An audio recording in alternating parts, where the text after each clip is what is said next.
companheiros de jornada. Quando a gente fala almas afins, logo entendemos que às vezes são aqueles que nos afinizamos de forma positiva. Alguém que nós gostamos e gostam da gente. Mas a afinidade, ela tem o seu lado negativo também. Por quê? Porque quando se fala em afinidade, as nossas tendências, sejam elas positivas ou negativas, atraem espíritos, não só espíritos desencarnados, mas encarnados também. Porque é assim que funciona a nossa vida.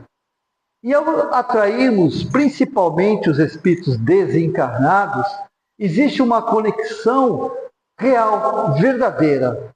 Porque enquanto encarnado, muitas vezes queremos demonstrar sermos uma pessoa que nós não somos. Porém, os espíritos, o mundo espiritual, ele consegue perceber, consegue captar em nós a nossa verdade, os nossos sentimentos, as nossas emoções, os nossos comportamentos. Muitas vezes podemos enganar aqueles que estão à nossa volta com palavras, atitudes, formas de agir, e aí conseguimos enganar os encarnados, mas o plano espiritual a gente não consegue. Porque as nossas energias nos denunciam. Então, quando nós temos um comportamento nocivo, aqueles que nos afinizam, que se afinizam conosco, potencializam esse sentimento. Vou dar um exemplo para vocês. Digamos que dentro, ela falou do trabalho, digamos que dentro do trabalho existe uma pessoa que eu não gosto, seja qual for o motivo. Seja até por inveja, porque a gente acha que inveja só os outros têm. Mas nós não temos inveja de ninguém. Eu estou falando para o pessoal daquela porta para fora, porque eu sei que aqui ninguém tem inveja, somos todos espíritas, né? Então ninguém tem inveja. Então eu vou falar o que acontece lá fora. E eu, num comportamento até de me sentir rebaixado, o chefe gosta mais dele do que de mim, ou então dá mais valor para ele do que para mim, eu trabalho mais do que ele, mas ninguém percebe isso, só eu trabalho, só percebe o outro. Isso ocorre o quê? Que o meu sentimento de baixa estima, de desvalorização, começa a criar uma ojeriza, uma agressividade com o outro, que não tem nada a ver com isso. Ele está fazendo a parte dele, está tentando, de alguma maneira, crescer dentro da empresa como eu também quero. De alguma maneira, está tentando demonstrar o seu esforço, o seu trabalho. E, por algum motivo, aquilo me incomoda. Quando eu tenho esse sentimento, essa energia, automaticamente espíritos que estão à nossa volta, e principalmente que tem alguma coisa contra esse companheiro de trabalho, eles se unem aos meus sentimentos.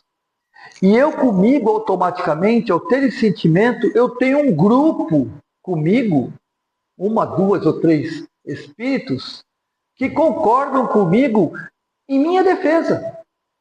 Eles têm afinidade comigo, então eles me defendem. Poxa, realmente, você é um cara esforçado, o cara não faz nada, e começa a ver o lado negativo da pessoa. E eles se afinizam comigo. E também criam um campo magnético contra o outro. E aqueles que são adversários deles fazem um conluio e todos começam a trabalhar contra ele. Só que nós temos que entender que quando nós temos um sentimento de toxicidade, como é de inveja, de maledicência, porque o problema não é só inveja. O problema é a minha maledicência. Ou seja, eu começo de alguma maneira a criticá-lo para poder valorizar o meu trabalho. Então, dentro do grupo, eu posso contaminar o grupo, né? Falo para um, falo para outro, para que eu possa arrebanhar pessoas que concordam comigo, para poder mostrar para mim que eu estou certo. Porque no fundo, quando a gente comete um erro, lá no fundo, o inconsciente, ele nos responsabiliza e muitas vezes até nos culpa. O consciente não, aquele pensamento materialista, aquele pensamento de impulsão hormonal, emocional, dos neurônios, né? Estão determinados a alguma coisa, mas o meu inconsciente, que vem da minha essência, me conduz a pensar que eu estou errado, que eu não estou que eu não estou favorecendo o meu projeto reencarnatório, eu não estou favorecendo o meu crescimento, eu estou deixando que as minhas má tendências, que nós somos seres tendenciosos, e reencarnamos com compromissos pessoais para minimizar, para lapidar as nossas má tendências. Então, quando eu reencarno, quando eu preparo o meu projeto reencarnatório, lá no meu projeto reencarnatório está escrito assim, ó, inveja. Newton Júnior, você precisa trabalhar esse teu sentimento de inveja e de baixa estima. Porque a inveja, gente, para quem é invejado é maravilhoso. Loucura isso, né? Como assim? Eu sou invejado e você me diz que é maravilhoso? Sim. Porque quem inveja, na realidade, tem um sentimento de inferioridade. E ele, ao contrário, ao invejar alguém, ele se sente o quê? Menos que aquela pessoa. Ou seja, eu não consigo estar na posição dele, não tenho capacidade, isso é meu inconsciente falando, lá nos porões do inconsciente. Eu não tenho a capacidade de conquistar o que ele conquistou. Eu não tenho a capacidade de estar onde ele está. Eu não tenho potência para isso. Mas também não quero estar aqui. E eu tento, de alguma maneira, chegar o mais perto dele possível, não através do meu trabalho, do meu esforço, mas sim tentar puxá-lo para baixo. Só que com isso, eu crio uma relação com um dos sentimentos, uma das atitudes mais tóxicas e nocivas que existe, que é a maledicência. Porque eu começo a criar egrégoras negativas, tóxicas, para poder contaminar o outro. Mas Shakespeare já nos falava, querer o mal de alguém é tomar veneno querendo que o outro morra. Por isso, quando eu emano uma energia tóxica para o outro, mesmo achando que eu estou certo e o outro está errado, eu estou me contaminando. Porque ao tentar emanar essas energias, eu estou absorvendo as energias tóxicas que passam primeiro por mim e depois eu emano para as pessoas. E são esses companheiros de jornada que alimentam esses meus campos de força.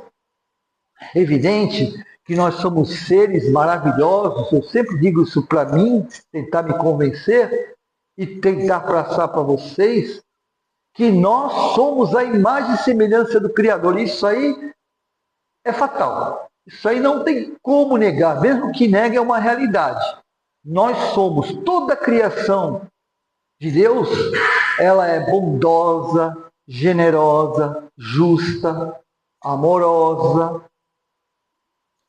Nós somos, mas não estamos, porque somos crianças, né? E como crianças estamos em crescimento e cometemos muitos erros.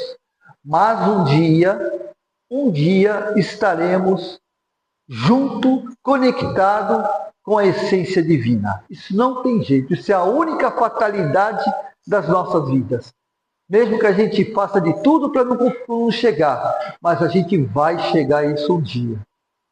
Então, quando eu emano essas energias, quando eu, de alguma maneira, permito que esses hormônios, né, que intoxicam o nosso corpo, eu faço com que todo esse sistema, né, simpático, parasimpático, emane energias e tente, de alguma maneira, contaminar o outro, prejudicando-o emocionalmente, seja como for, eu estou me intoxicando. E o que é pior para mim né, é que provavelmente o outro não vai receber isso. Provavelmente o outro não vai ter o que eu quero que ele tenha.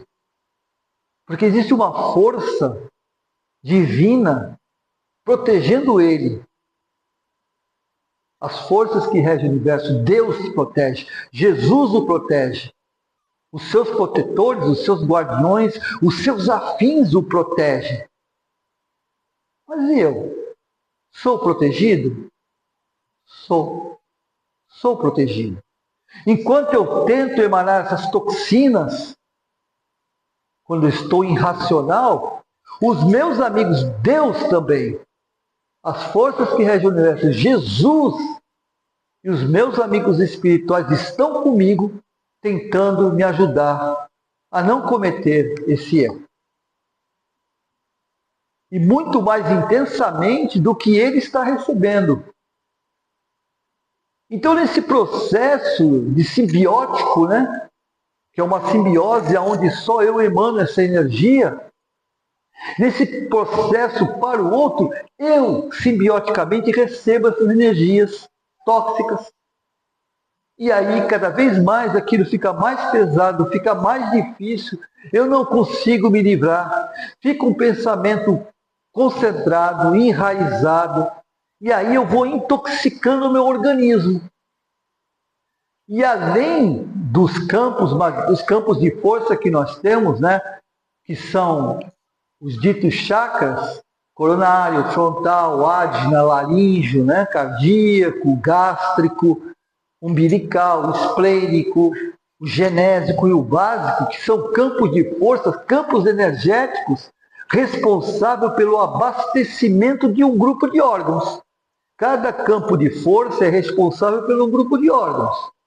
Então nós temos o coronário, que é o encéfalo, o frontal, que envolve toda essa parte da razão, o ágina, que vai direto à glândula pineal, o laríngeo, tireoide e paratireoide, o cardíaco, o coração, sistema respiratório, o timo, que é um órgão importantíssimo, e assim por diante, o digestor, e assim por diante. E quando nós temos esses sentimentos degenerativos, eu desarmonizo esses órgãos, esses pontos de força. E automaticamente ele deixa de abastecer os órgãos. Por isso adoecemos. Porque quando eu estou nesse comportamento degenerativo, e eu não consigo, o que é pior, eu começo a perceber que eu não estou conseguindo o meu intento. E isso me dá mais raiva. E eu não estou falando só, dei aqui como exemplo, só para a gente iniciar a palestra, sobre o trabalho. Mas sabe qual é o pior para nós? É dentro da família. Aí é o maior problema que nós temos. É o maior conflito interior que nós temos. Porque, na realidade, como é que funciona o nosso projeto reencarnatório? Funciona assim. No mundo espiritual, eu percebo uma visão mais ampla. Tudo aquilo que eu não deveria ter feito, mas fiz. E as coisas que eu me propus a fazer e não fiz.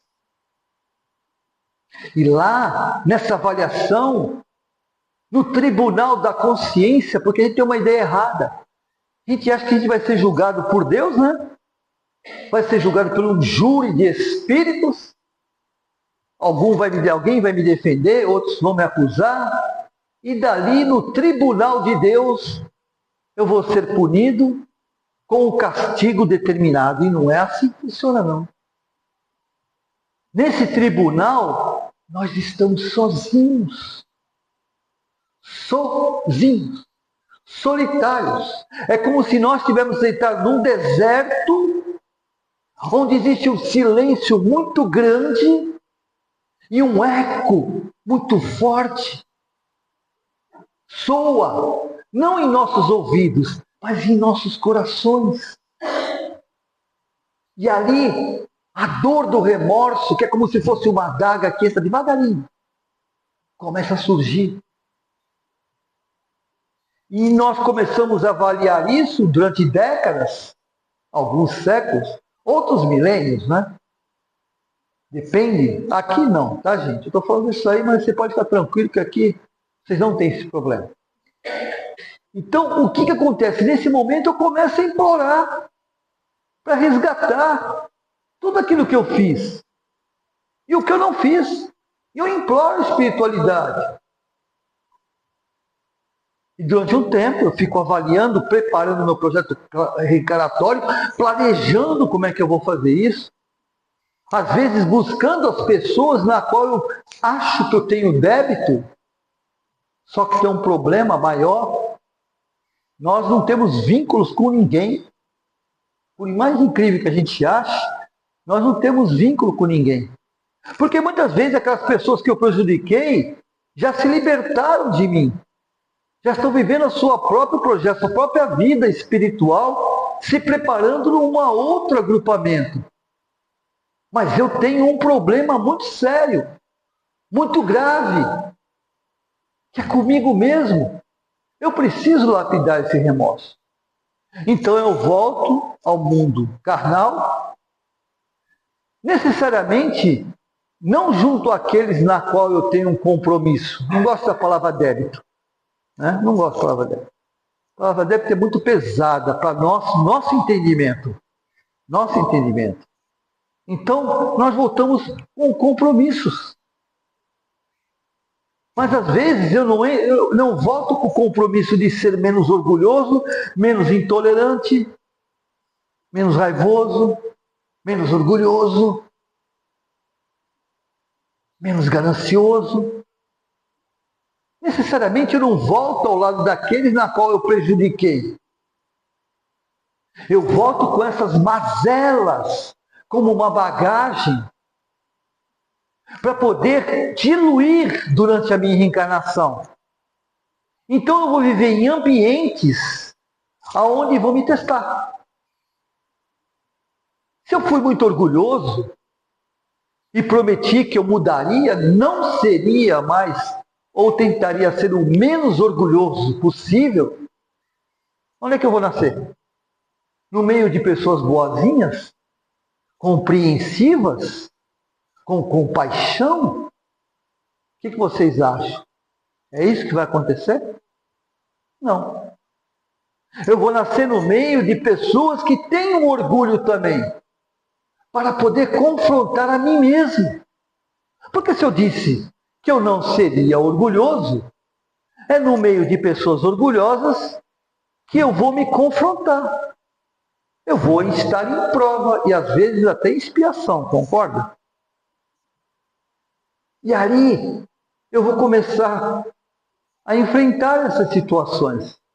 A única coisa boa que tem nisso tudo é que a gente não vem aqui com 5, 6, 7 problemas, né? Trazendo bagagem. Não, a gente vem, ó, se você sair dessa encarnação menos orgulhoso, beleza. Mas eu não quero invejoso. Não, deixa isso para outra encarnação. O plano espiritual, os amigos espirituais, e principalmente o nosso guardião, ou anjo de guarda, aquele que nos acompanha há várias encarnações, que já nos conhece melhor do que a gente, intercede e fala assim, cara, você não vai conseguir, Newton Júnior. Não, eu vou, cara, eu te conheço, tu não vai conseguir, deixa quieto. Resolve isso, então vai ser moleza. Só isso aqui? Nossa, isso é moleza, deixa comigo, tranquilo. Vou tirar de letra. Só que a gente sabe que não é bem assim, né? Tanto é que nós hoje estamos vivendo os nossos conflitos, que nós falamos no mundo espiritual que seria moleza, que não teríamos. Então, né, nessa situação, nós vivenciamos primeiro local aonde vamos vivenciar os nossos testes e as nossas provas é dentro da família. Jesus nos deixou uma frase importante, importantíssima, que é: ama ao teu Deus sobre todas as coisas. Porque nós somos a imagem e semelhança. dele. Temos que amar a tudo e a todos, e não estou falando de pessoas, estou falando de tudo. Agradecer tudo que temos. O ar que respiramos, as plantas, os animais, o planeta, o país, a região, a cidade, né? Nosso bairro, o que temos, nossa casa. Agradecer a tudo. E ao teu próximo, como a ti mesmo. Mas quem é o mais próximo de nós? A gente acha que o próximo é aquele que está na porta da nossa casa para fora. O irmãozinho menos afortunado, que vive na rua. Nossa, trabalho, que pena, olha, sempre dou dinheiro, eu dou roupa, eu faço caridade, eu dou esmola, eu faço sopa, olha, todo dia eu trabalho, todo dia eu entrego, todo dia, todo dia, todo dia. Mas aí eu chego em casa. Qual é o meu comportamento? Com o meu parceiro, com a minha parceira, com os meus filhos, com a minha sogra, com o meu genro, com o meu irmão, com os meus pais. Qual é o meu comportamento? Qual é a minha atitude? Será que eu me policio? Orai e vigiai. Será que eu vigio o comportamento daqueles da minha família? Estou o tempo todo julgando, direcionando suas vidas, mas toda noite eu oro por mim, para obter as coisas que eu necessito, para ser feliz. Será? Então, nesse processo que nós vivenciamos hoje, numa normose. Por que normose? Porque são hábitos corrompidos que se tornam comuns. Se torna uma normose. Não é uma normalidade. Porque na normalidade é compreender essas atitudes a iniciar pelos meus pais. Eu sou assim, intolerante, alcoólatra, rude. Porque meu pai foi rude. Sou frio porque meu pai foi frio.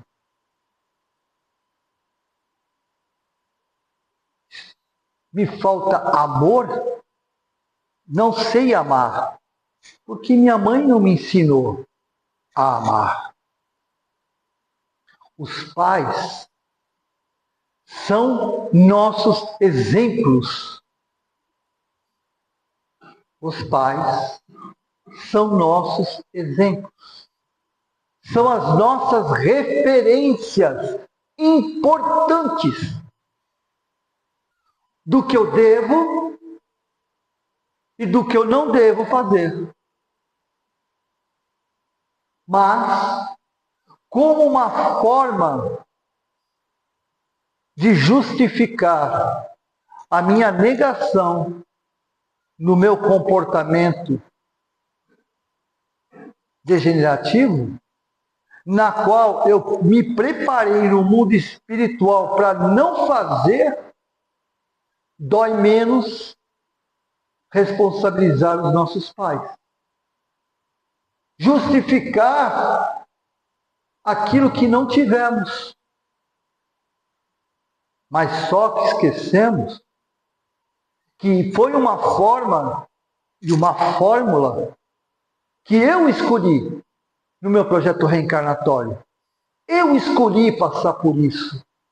Duro, né? Não é duro, gente? Eu sei o quanto é duro.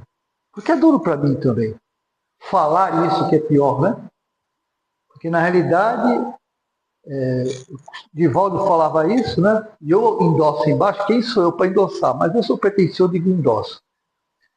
Que os meus ouvidos estão mais perto da minha boca. Então, antes de vocês ouvirem, eu já ouvi. Então, o que acontece? O projeto reencarnatório do Newton Júnior, o nosso, quem escreveu, quem assinou e levou lá no cartório da espiritualidade para reconhecer firma, para a gente não pular fora, quem foi?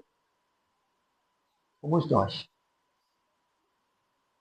Então, isso quer dizer, Newton Júnior, que nós sabíamos que passaríamos por tudo isso que estamos passando, pior e melhor que é. Quer dizer, então, que fui eu que pedi para essa perrenga toda que eu estou passando? Pior que foi. Emmanuel nos fala que nós não temos a família que queremos. Nós temos a família que necessitamos. Amar é muito difícil. É muito difícil. Muito, mas muito difícil. Isso, eu acredito até que a gente não vai conhecer o amor como Jesus nos ama, né? Nesse planeta ainda. Então, com certeza, de alguns milhões de anos, quando nós formos um planeta ditoso, nós conheceremos o amor. Mas ainda levará um grande tempo para nós conhecermos. E para encerrar, eu vou trazer um texto adaptado da carta de Paulo aos Coríntios, onde ele fala do amor. E ele fala assim: mesmo que eu conheça todas as línguas dos anjos e dos homens, mesmo que eu conheça todas as línguas dos homens e dos anjos, se não houver amor, eu serei como um bronze que ressoa, um sino que retine. Ainda que eu saiba todas as ciências, tenha tamanho grau de fé que consiga mover as montanhas, se eu não tiver amor, eu nada serei. Ainda que eu doe todos os meus bens aos pobres, tenha um grau de religiosidade que me permita consumir o meu corpo em chamas. Nenhum proveito eu levo disso se não houver amor. O amor é benevolente, é compreensivo, o amor jamais magoa, o amor jamais se fere, mas também nunca perdoa, porque jamais se magoa, simplesmente ama. O amor jamais terá fim. As profecias sim, as línguas se calarão, a ciência tem o seu tempo. Imperfeito é o nosso conhecimento, mas quando o amor chegar, perfeito se tornará. Quando eu era criança, eu brincava como criança, pensava como criança raciocinava. E conhecia Deus, porque eu tinha o amor no coração. Me despojei dos atributos de criança, me tornei um adulto. Comecei a enxergar Deus através de um espelho, mas logo, quando voltar a sentir essa emoção, terei Deus face a face. Por enquanto, conheço apenas uma parte dele, mas logo, quando o amor voltar, o conhecerei como por ele sou conhecido. Hoje eu busco as minhas realizações, as minhas alegrias, a minha felicidade, através da esperança e até da fé. Mas eu só encontrarei tudo isso quando voltar a amar. Muito obrigado, que Deus os abençoe, que a luz chamada Jesus esteja sempre em sua estrada, em suas vidas. Muito obrigado.